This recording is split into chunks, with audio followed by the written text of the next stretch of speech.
예레미야 15강 말씀이 되겠습니다. 본문 말씀은 예레미야 17장 전체의 말씀이 됩니다.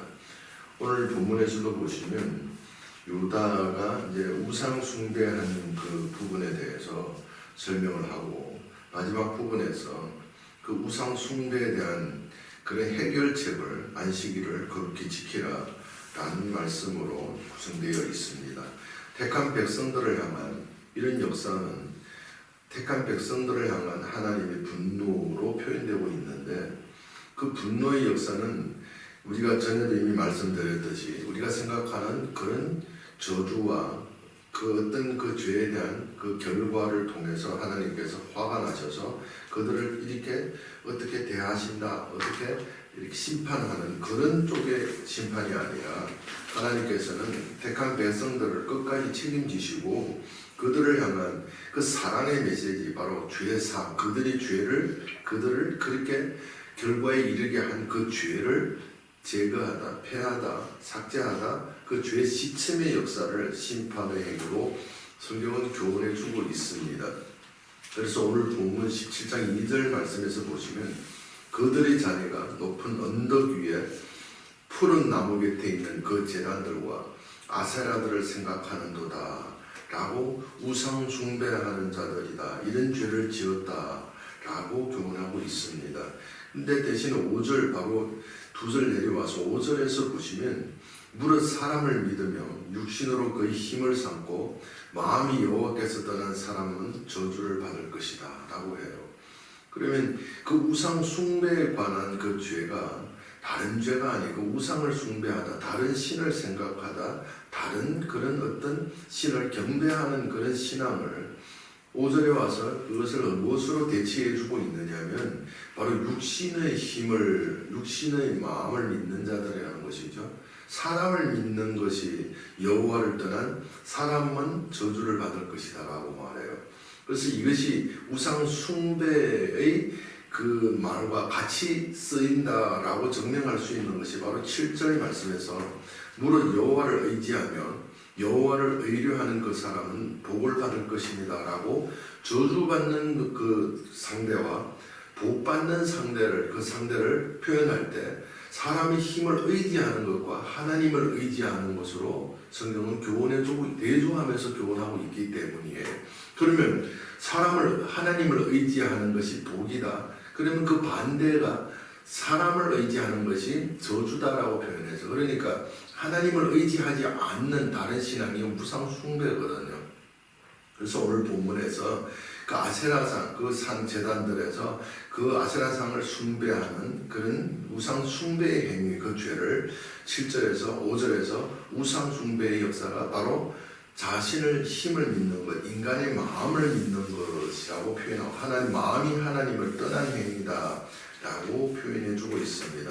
그래서 결국 우상 숭배란 다름이 아니라 오늘날도 그렇고 그때도 그렇고 그냥 대놓고 그런 자기들의 율법을 범하면서 우상을 섬기는 그런 사람은 없었습니다. 당연히 보면 구약 성경에서 보시면 실질적인 그 사건의 현장에서 보시면 이웃 나라의 그런 신들을 가지고 와서 섬기고 우상 숭배하고 이런 그런 사람들이 있기는 했습니다만은 거기에서 대제사장들과 거기에 있는 종교 지도자들을 대표한 그 왕과 함께한 자들은 보면 그들이 지은 그 산당에 의한 그런 표현들은 거기에서 우상 숭배했다라는 표현이 아니에요. 하나님께서 거기에서 일했다, 거기에서 역사하시고 거기에서 하나님께서 많은 것들을 이스라엘 백성들과 함께 하신 그런 역사들을 그 산당에서, 산당이라는 표현을 하죠, 그런 쪽으로, 영적으로는 그런 것을 설명해 주려고 하고 있는 거예요. 그래서 구약 성경에 기록된 산당이라는 표현을 이제 그 좋은 왕이, 선한 왕이 올라오면 그런 것들을 다 부십니다. 그렇다고 그러면 그 산당의 예배만 우상인가요? 아니잖아요. 그 성전에서 예배하는 그 왕들과 함께, 대제사장들과 함께 그 성전 안에서, 그 성막 안에서, 그 성전에서 예배하는 그 자체를 하나님께서 이방인 나라를 들어서 멸망시키는 심판, 그걸 죄를 사하시는 행위로 성경은 교훈하고 있다니까요. 그러니까 성경에서 말하는 우상이란 그 성전 외에 다른 데서 예배드린 그런 것을 말하고자 함이 아니라 그들은 이런 것과 같은 우상 숭배하는 신앙을 성전 안에서도 그런 신앙을 하고 있었다라는 표현입니다. 당연히 그 시대에서는 그 이방 나라의 그런 것들을, 그런 문화를 끌고 들어와서 그들이 배워서 따라하는 것들도 있습니다. 다 솔로몬 시대에도 많았잖아요. 그런 거 있기는 합니다. 근데 결국은 보면, 결국은 뭐예요? 사람들이 그 성전 안에서 예배함에도 불구하고 자기 마음을 믿는 것, 그것을 위에 앞부분의 설교 예레미야 강해 가운데서 보시면 어떤 내용들이 많이 나오고 있어요? 거짓을 증거하는 자들, 하나님이 함께 하시기 때문에 우리 여기는 평안하다. 우리 이곳은 절대 하나님께서 무너지게 할 수 없다. 이런 표현들. 그 성전 안의 예배 자체도 우상 숭배였단 말이에요. 뭘 믿는 거예요? 자기를 믿는 것, 자기 마음을 믿는 것이에요. 인간의 마음을 믿는 그런 행위들을 성경은 우상 숭배라고 하고 있단 말이에요. 그래서 성경은 이런 자기들을 의지하고 자신을 의지하고 있는 그것을 우상 숭배로 가리키고, 왜 하나님께서는 자기를 의지하면 안 되는 그 부분에 대해서 설명하는 것이 오늘 본문 9절이에요. 9절에서 보시면 만물보다 거짓되고 심히 부패한 것은 마음이라고 해요. 인간의 마음은 부패하고, 창세기 8장 21절에서도 보시면 인간의 마음은 악하다라고 말합니다.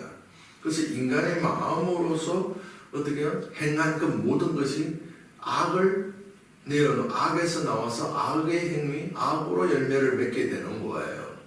그것을 성경은 부패한 것, 부정한 것, 더러운 것이라고 표현을 하고 있습니다. 그러면 모든 것들이 인간의 마음을 들어서 마음으로 행하는 모든 세상이 이해하는 선까지도 악이라는 얘기예요. 그래서 인간은 선할 수가 없다라는 표현입니다. 그래서 어떤 철학자들 가운데서 어떤 철학자들은 인간의 마음은 선하다, 본능은 선하다라는 그런 주장하는 철학자도 있었고요. 어떤 또 철학자는 그와 반대로 인간의 성은 어떻게 악하다라는, 그래서 성선설이라고 하고 선악설이라는 이렇게 주장하는 두 철학자들이 있습니다. 그때 그 두 부분을 보면요, 다 틀린 것은 아니에요. 그러면 성선설이란 마음을 다스리면 육체가 다스려진다라는 표현이고, 선악설이라는 성악설은 뭐예요? 인간은 원래 악한 거야, 마음은 악한 거야 라고 하면서 그런 환경의 변화에 따라서 마음이 변하는 것, 그것도 또 들어보시면 이치가 있는 말이에요. 틀린 것은 아니란 말이에요. 근데 오늘은 그 철학 그런 부분을 설명하는 것은 아닙니다만은, 그렇지만 성경에서는 얘기해 줄 때 그들과의 차이와 그들과의 차이, 그것은 인문학이다 보니까 사람이 그 도를 연구해낸 거예요. 사실은 그 인문학은 인간이 찾아낸 도라는 것이 철학이라고 하고, 그게 다른 표현으로 인간의 문화라고 하는 것을 인문학이라고 하는데, 인간의 문화란 말이에요. 문화라는 자체가 뭐예요? 인간에 의해서 만들어진 거예요. 그러니까 인간이 만들어낸 걸, 그걸 믿고 그걸 따르고 그 교훈을 믿고 순종하고 따르는 걸, 그 자체를 성경에서는 우상 숭배, 자기 마음을 믿는 우상 숭배라고 표현하고 있는 겁니다. 근데 성경은 성선설, 선악설을 일단 제외해서, 그러면 그걸 굳이 성경은 어떤 쪽을 지지하고 있느냐, 성경 지지라기보다 성경은 어느 쪽을 설명하고 있느냐라고 한다면 성경은 성악설과 비슷한 것으로 설명되고 있습니다. 그런데 그것과는 달라요. 그래서 오늘 그 부분을 다루는 게 아니니까 설명하지는 않습니다만은, 성경은 인간은 어렸을 때부터 인간의 마음 자체가 부패하고, 오늘 본문 9절에서도 만물은 거짓되고 심히 부패하고, 창세기에서도 어렸을 때부터 악한 마음이다라고 표현을 해요. 그리고 마가복음 7장 23절 15절부터 쭉 보시면 모든 악한 것이 다 속에서 나와서 사람을 더럽게 하느니라. 입으로 들어가는 것이, 사람에게로 들어가는 것은 사람을 더럽게 하지 않습니다. 들어가서 인간 안에서 나오는 것이 사람을 더럽게 해요. 인간의 마음으로 행하는 것이 다 더러운 행위다라는 거예요. 죄다라는 거예요. 그런데 이런 것들을 모르고 오늘날 세상 교회는 당연히 그 신약 시대도 그렇고 구약 시대도 그렇고 시대마다 그런 신앙을 하는 자들이 있었습니다. 그래서 성경을 보시면 어떻게요? 자꾸 인간의 마음을 드리려고 그래요. 하나님이 인간의 마음을 악하다라고 말하는데 그 악을 하나님께 드리는 것, 그거는 성경에서는 그걸 더러운 것, 부정한 것 하지 말라고 그럽니다. 그런데 세상은 인간들은 이것을 그 철학을 어떻게 인문학 그런 것을 따라서 그걸 인간들이 도를 만들고 종교를 만들어내는 것처럼 신을 만들어내는 것처럼 인간들은 자꾸 자신의 마음으로서 뭔가를 이루어내려고 그러고 자신의 마음으로서 하나님의 말씀 율법마저도 이루지 못한다라고 하면서도 불구하고 그 율법을 지키려고 하는 행위, 그래도 우리는 노력해 봐야 된다라는 행위, 인간의 마음을 정성과 마음과 뜻과 인간의 정성, 인간으로 행한 정성을 하나님께 드리는 신앙을, 그런 행위를 참신앙 그리고 성경에서 가르치는 교훈으로 착각하고 있다라는 거예요. 그래서 로마서 7장 22절 말씀에서 보시면 내 속사람으로, 이 속사람이 내 마음이라는 거예요. 이 속사람이 내 안의 여자라는 표현이에요. 내 안의 여자입니다. 내 안의 여자가 첫 아담의 생명, 그래서 하와가 속에서 나온 여자예요. 속에서 나온 여자 하와라는 이름이 생명이라니까요. 그래서 첫 아담들의 생명은 여자인 거예요.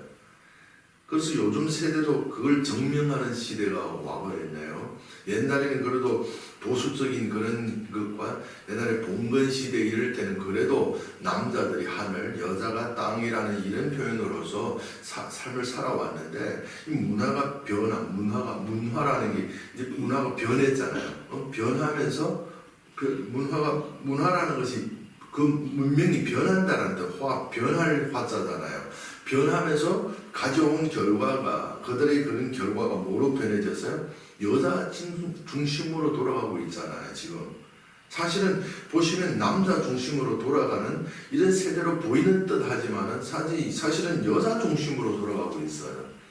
집에 가면 아내에게. 이런 여자를 어디가 이런 쪽으로 살펴보시면 그들의 깊은 마음 속에는 여자 중심으로 돌아가고, 인권이 사실은 하나님이 공평하도록 다 사실은 그 여자는 여자의 자리, 남자는 남자의 자리 위치에 있는 게 공평이에요. 근데 인간들은 굳이 무엇을 공평이라고 하느냐면 둘이 함께 이렇게 끌어올려서 여기 있는 사람을 또 이렇게 올려서 같이 넣는 것만이 공평이라고 그래요.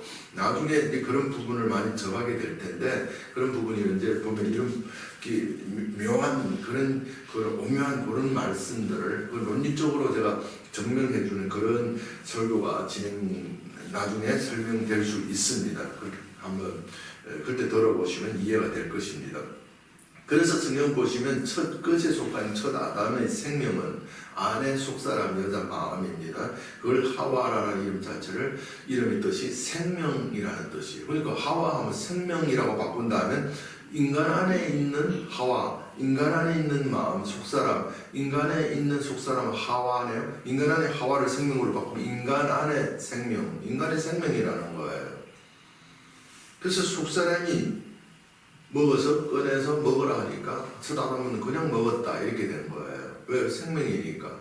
그 남자를 통치하는 몸의 생명이니까. 지금 이런 얘기예요. 이런 얘기죠. 그래서 보시면 내 속사람으로는, 이건 내 안에 하와로는, 내 안에 생명으로는 이 말하고 똑같은 거예요. 하나님의 법을 즐거워하되. 그럼 그 즐거워해서 행한 행위가 뭘까요? 악하고 부패한 더러운 마음으로서 내어놓아서 사람을 더럽게 하고 하나님 앞에 선을 드리는 게 아니라, 하나님이 원하시는 제물이 아니라 인간의 더러움을 드리는 거네요.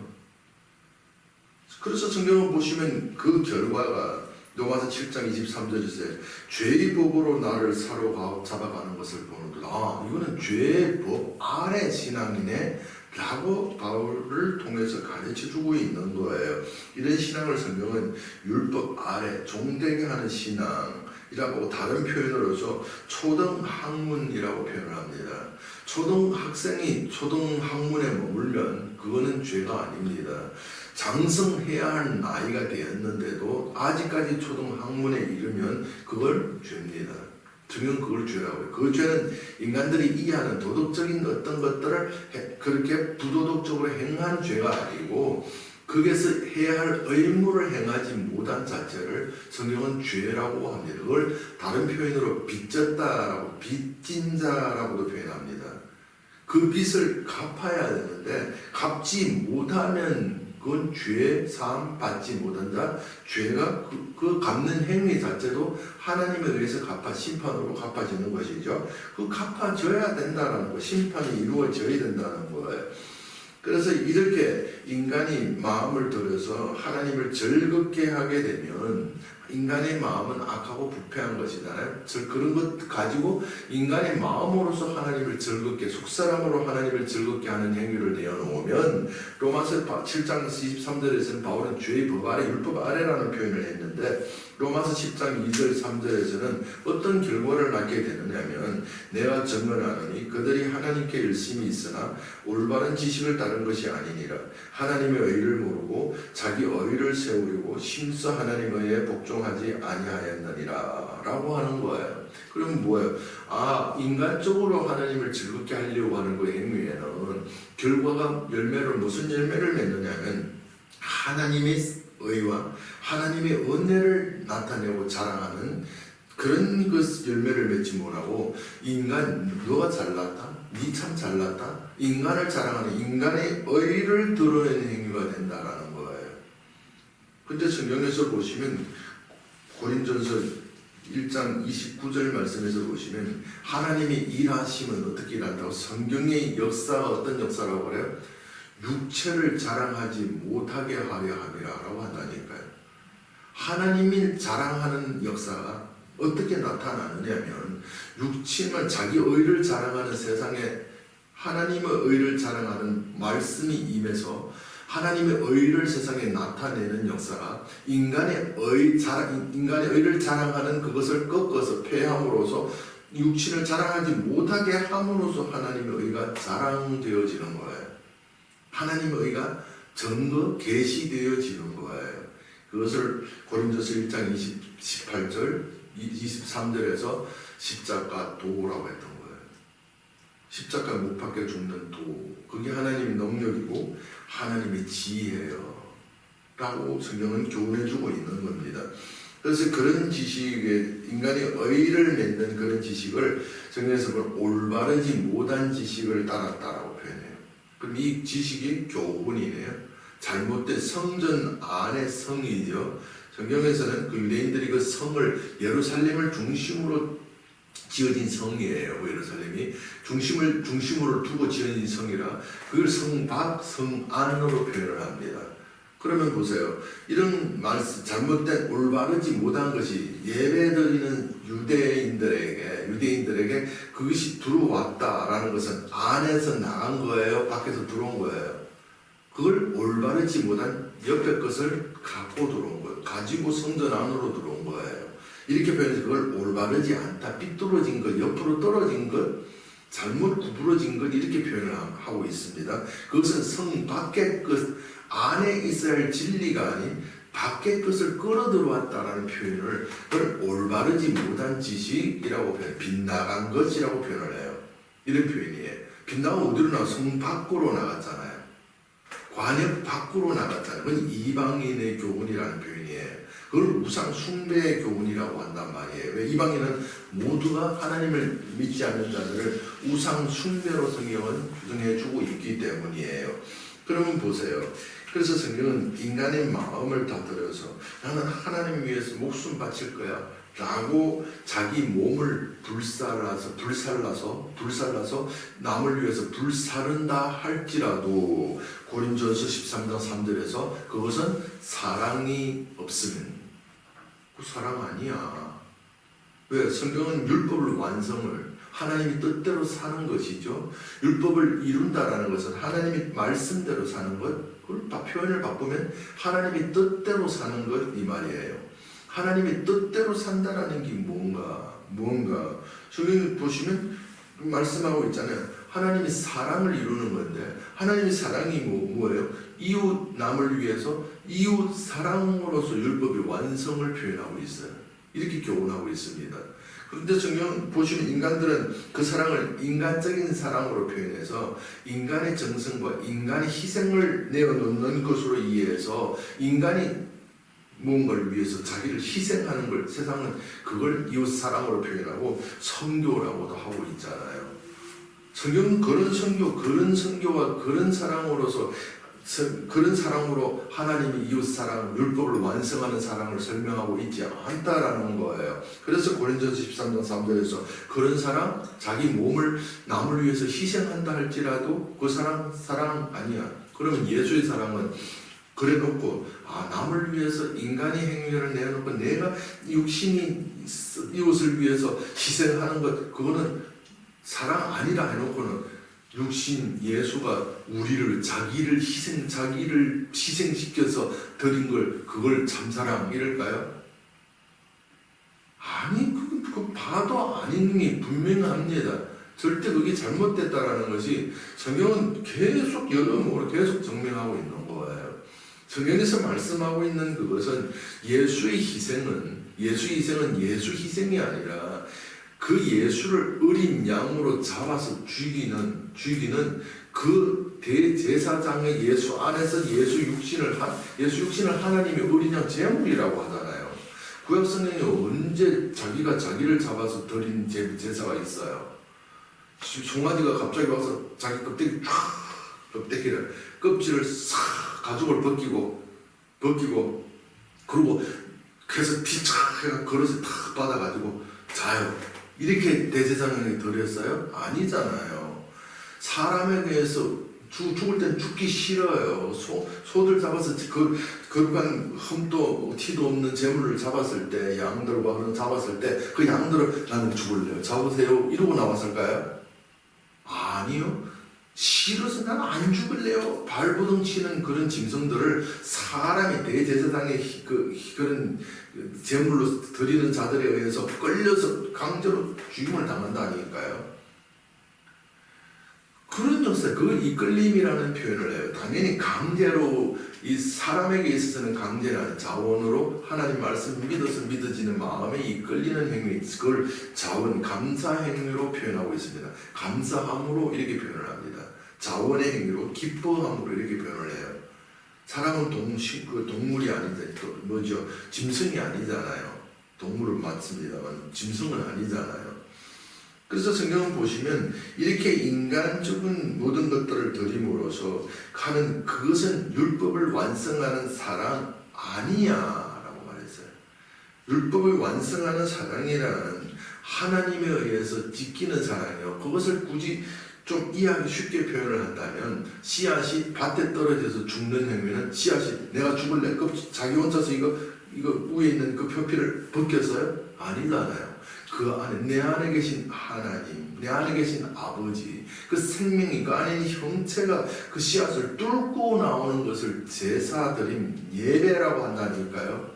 그 뚫고 나옴으로써 그 안에 생명을 이웃에게 흘려 열매 맺게 하는 씨앗과 밭이 이웃 사랑, 이 사랑을 말하는 거예요. 그리고 밭은 어떻게 이웃을 사랑해요? 밭도 나는 죽을래? 아니요. 밭은 어떻게 사랑했어요? 자기 밭인데 황무지에 잡초를 가시와 이런 걸 내놓다가 하나님에 의해서 농부에 의해서 그 좋은 씨를 그 밭에 뿌리는 그 농부의 자기 밭으로 규정한 행위에 의해서 선택된 행위죠. 하나님이 그 밭을 내 밭하고 선택하는 하나님의 농부의 의지에 따라서 거기서 올라오는 잡초와 모든 것들이 다 없애지는 거예요. 그걸 심판이라고 그래요. 그 심판은 호미를 들고 잡초들을, 가시와 찔레들을, 이런 엉겅퀴를 이런 걸 다 잘라버리는 행위가 왜? 심은 좋은 씨앗을, 선한 씨앗을 그 밭에서 내어놓기 위해서 자르는 행위를 성경은 막 무섭게 이렇게 해서 심판이라 이런 심판이라니까요. 그러면 그 밭에서 호미 들고 잡초를 매주는 그 행위는 우리가 봤을 때는 그거는 너무 무서운 거야. 아니면 그 밭을 사랑하는 거야. 아끼는 거예요. 아끼는 행위란 말이에요. 그런 행위로 인해서 이 하나님이 그들 잡초들과 이런 나오는 그게 인간의 밭의 마음이었잖아요. 좋은 씨앗 뿌려지기 전에 그 원래 모습이잖아요. 그런 것들을 제거하는 그런 하나님에 의해서 죽임당하는 것이에요. 좋은 씨앗도 그 안에 있는 형체 하나님에 의해서 찢음당하고 서로 이렇게 서로 하나님에 의해서 찢어지고 희생되어 제물로 되어짐으로써 연합된 그 모습을 서로 이웃 사랑으로 완성된 율법 이룸이라고 하고 있다니까요. 근데 세상은 인간 것을 드리려고 하고 있습니다. 성경은 인간의 것을 받지 않는다라고 하고 이사야서 1장에서도 그러고 또 어디서 그랬어요? 말라기에서도 그러고 너 구만 가지와 성전문 닫아버려. 살찐 거 그러고 좋은 거 드렸어요. 인간의 정성을 드리니까 인간의 의만 하나님 그러니까 하나님이 찾아오시면 그들은 이런 얘기만 하는 거예요. 오늘날도 만약에 하나님이 이 땅에 찾아오신다면 나타난 보이는 모습으로 이 땅에 탁 오신다면 오늘날 세계에 있는 기독교인들이 교인들이 어떻게 하나님에게 어떤 질문을 할까요? 하나님께 어떤 마음으로 그 하나님을 모시려고 할까요? 하나님 나는요 이렇게 하나님께 이렇게 했습니다. 이거 받으세요. 이러려고 한다니까요. 그래서 그 말은 뭐예요? 하나님 나는 이렇게 희생하면서 살았기 때문에 그건 믿음 좋은 사람들만 말해요. 그냥 교회 갔다가 왔다 갔다리 그런 거 말고요. 진짜 제대로 믿는다는 사람들 신앙 좋다고 하는 사람들은 어떤 말을 할 것 같아요? 하나님 나는 이렇게 희생하면서 살았어요. 하나님 이제 날 좀 인정해 주세요. 이런 하나님을 기다리고 있다니까요. 그런데 성경은 한 번도 우리 가운데로 오시는 강림하시는 우리 가운데로 들어오시는 하나님을 재림이라는 표현도 하고 강림 이런 표현을 하죠. 오시는 그 진리의 역사는 너희 조상들도 너희는 당연히 모르고 너희 모르는 정도가 아니라 너희 조상들도 모르는 만나러 온다니까. 모르는 것으로 투입된다니까. 쉽게 말하면 그걸 다른 표현으로 너희 안에 있는 것은 진리가 아니야. 너희 안에 없는 것으로 밖에서 새로운 것으로 투입되는 게 좋은 거야. 너희 안에서 있는 것으로 너희가 만들어서 올린 그것은 사람을 더럽게 하는 인간 세상 안에서 나온 거야. 그거는 부정이야라고 한단 말이에요. 무슨 말인지 이해가 되겠죠? 지금 성경은 이런 진리를 전도해주고 있는 거예요. 그래서 인간적으로서 하나님을 즐겁게 하려고 하는 그런 신앙을 온 세계가 하고 있습니다. 그 지금 쉽게 말하면 하나님은 더럽다, 부정해서 하나님이 받아 흠량하시는 예배를 못 드리고 있다는 거예요. 근데 여러분들은 지금 무슨 제사를 드리고 있어요? 어떤 예배를 드리고 있을까요? 거룩한 누구에게 잡혀 죽임을 당해야 거룩한 거예요. 인간이 더러면 사람을 더럽게 하는 부정한 것이지만은 하나님이 택하시고 선택하시고 이 하나님이 잡는 재물은 어떤 재물이라면 세상에서부터 부정한 것들로부터 정한 것라고 택한 정한 재물이에요. 그건 어떨 때 정해져요? 하나님께서 부정한 것들 짐승들 가운데서 그런 것 가운데서 바다 안에서도 그렇고 이제 택했을 때 이거는 원래 더 깨끗하니까 더 아니요. 그냥 하나님께서 이거는 정한 것 이렇게 택했을 때도 본질은 같아요. 너와 이거 본질 같아요. 이게 더 나은 게 아니에요. 더 좋은 게 아니에요. 근데 왜 그게 거룩하다라고 말하느냐 하면 하나님의 선택되어지고 구별되어진 것을 성경에는 그걸 정한 것이라고 한다고요. 그 말의 의미는 하나님에 의해서 되어지는 것은 모두 선이여라는 말이에요. 인간으로 되어진 것은 보기에는 선같이 세상적으로는 선으로 여기지는 것이라 할지라도 인간에 의해서 되어졌다라고 한다면 그것을 부정이라고 한단 말이에요. 지금 성경은 이런 얘기를 하고 있는 겁니다. 그래서 이렇게 부정을 드리고 인간이 그걸 우상 자기 마음을 믿는 자기를 하나님으로 믿는 자기가 정한 것을 진리로 믿는 그럼 자기를 믿는 거잖아요. 자기가 만들어낸 자기가 규정한 자기가 분별하고 자기가 정해놓은 그 교훈을 자기에게서 자기로 인정된 것 내에게서 나온 것이고 인간에 의해서 만들어지고 정해진 것이잖아요. 선택한 것이잖아요. 그것을 부정이라고 한단 말이에요. 그래서 이런 우상 숭배하는 죄, 자기를 마음을 믿는 죄를 짓고 있는 백성들을 하나님께서는 사랑하사 그들이 그것을 제거하는 것, 죄를 씻으시는 그런 방법을 오늘은 안식일을 거룩히 하라라는 표현으로서 그 죄 사함의 역사를 설명해내고 있는 겁니다.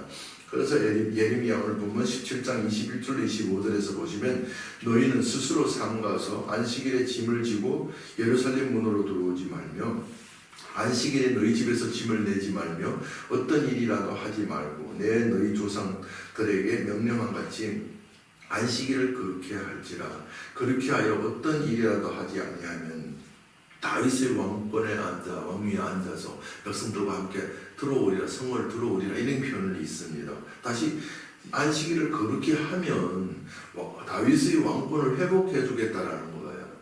유대인들에게서는 다윗 왕조의 회복은 다윗 때 완전 전성기였거든요. 유다의 전성기에 그도 이스라엘의 전성기였단 말이에요. 솔로몬 이럴 때까지요. 그래서 다윗 왕권의 그걸 회복이라는 의미는 자신들 유대인들은 영광이에요. 지금도 바라고 있어요.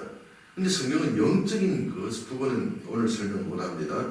그것이 예수에게서 다윗 왕권이 회복되었는데 인간들이 이해하는 왕권이 아니었죠. 그게 어쩌면 2부 예배에서인지 어제 준비한 생각이 나는데 잘 모르고 2부 예배 맞는지 모르겠네.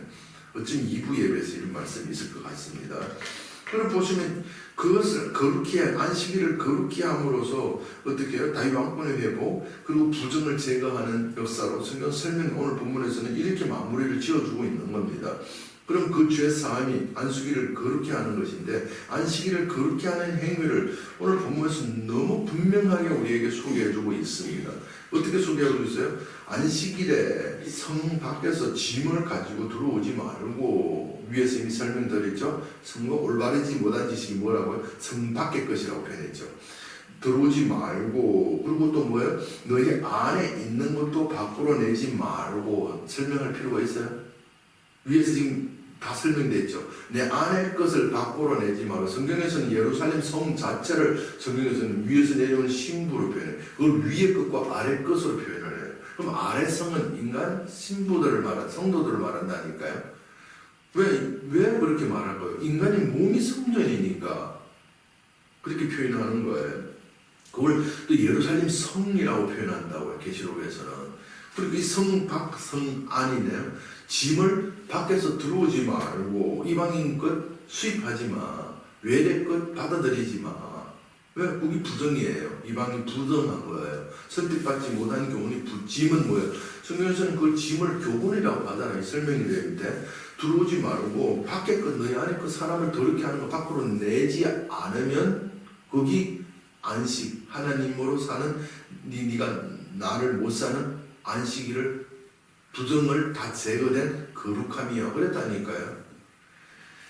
지금 이런 여기서 짐이라는 단어를 찾아보시면 잠언 30장 1절에 많이 있습니다. 대표적인 두 구절만 찾았어요. 잠언 30장 1절에서 보시면 잠언이라는 교훈이라는 뜻이에요. 결국 지혜의 말씀이라는 뜻이에요. 잠언으로 번역하고 있고요. 이사야 15장 1절 말씀에서 보시면 선지자를 통해서 이 백성들에게 너희를 향한 경고니라. 경고, 말씀이라는 교훈이라는 뜻이에요. 결국 명령, 교훈이라는 뜻이에요. 이 짐 말이에요. 이 짐이니까 그러니까 쉽게 말하면 성 밖의 교훈 끌어들이지 말고 들어오지 말고 성 안에 너희 안에 것 밖으로 내지 않는 것이 안식일을 그렇게 하는 거야 이 말이에요. 쉽게 말하면 죄가 사함받는 거야. 똑같은 말이에요.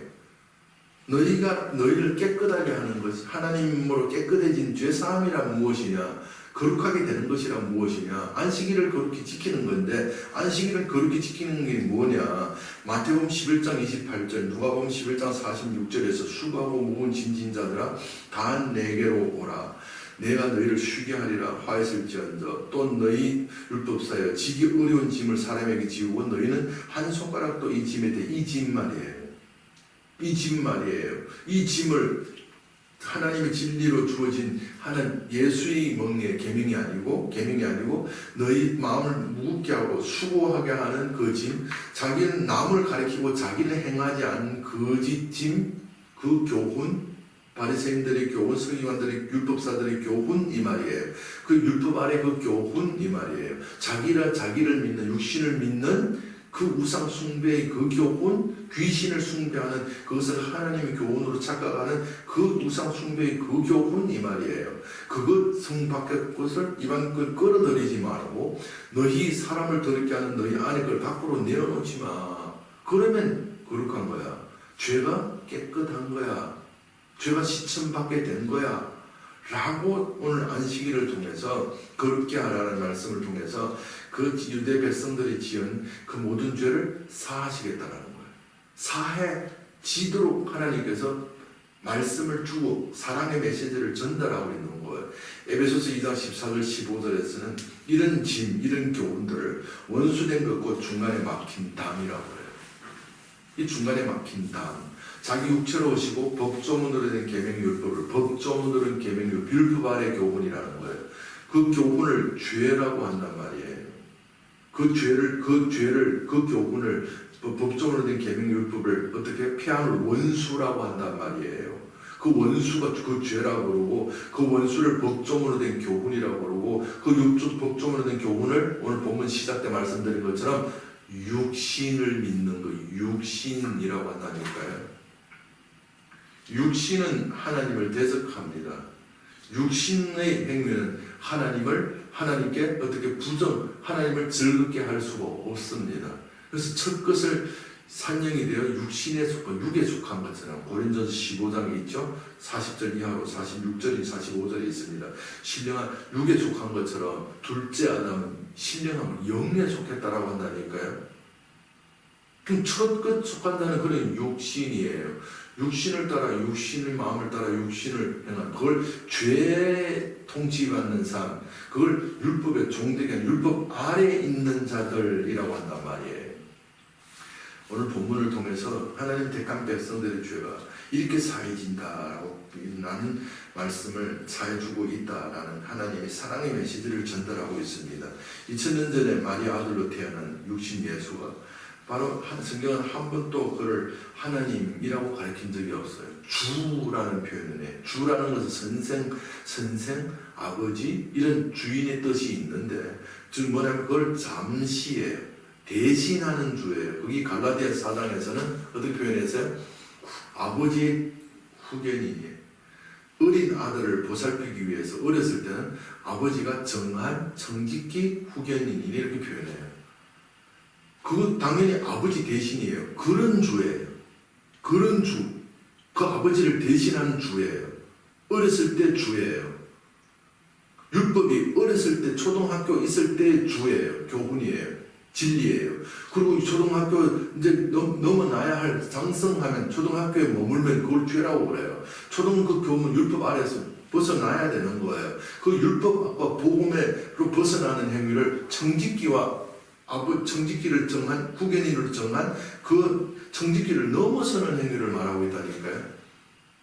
넘는다는 게 더 높아진다는 게 아니라 통치가 청지기 통치 아래로부터 아버지 통치받는 자로 되어지는 역사를 성경에서는 자유의 몸, 구원, 그것을 성경에서 표현하는 것을 장성하게 된 자라고 성경은 교훈해 주고 있습니다. 그래서 저와 여러분들은 이렇게 그 거룩해 하시는 안식일을 거룩해 하는 역사가 다름이 아닌 그 밖의 것 세상이 보기에 좋은 이런 것들을 끌어들여서 내가 그것에 이끌리고 하는 것 하지 마. 그리고 너희가 너희 생각에서 보기에 좋다라는 그것도 너희가 그 행위를 밖으로 내어놓는 행위 하지 마.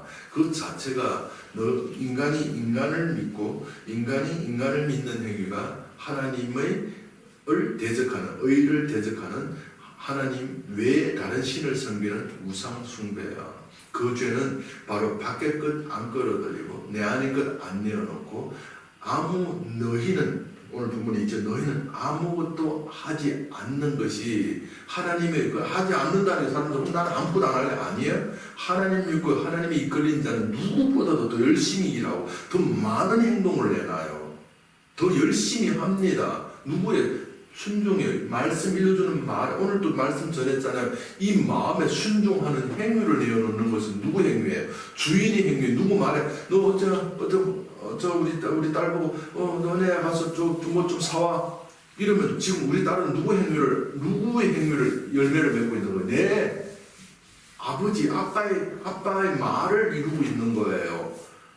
이런 것은 딸의 행위가 아니라 주인의 행위다고, 주인의 행위. 이런 것들을 보고 얘기하는 쌀이다 무엇이죠? 오늘 본문을 통해서 바로 이런 말씀을 드려주고 저와 여러분들은 그래서 말씀이 일러주는 말씀에 주어진 마음이 듣다 보면 마음이 주어지죠. 그 마음을 따라서 우리가 행하는 역사가 내 행위가 아닌 인간이 내 행위, 내 걸 밖으로 내놓는 그 안식일을 부정하게 행위가 아닌 하나님 거룩하신 하나님의 말씀대로 내가 사는, 내가 나를 행하지 않는 안식일을 거룩히 지키는 자가 되고, 안식일을 거룩히 지키는 그 행위를 성경에서는 죄가 하나님에 의해서 죄 사함 받은 자의 삶이라고 오늘 본문을 통해서 교훈해 주고 있습니다.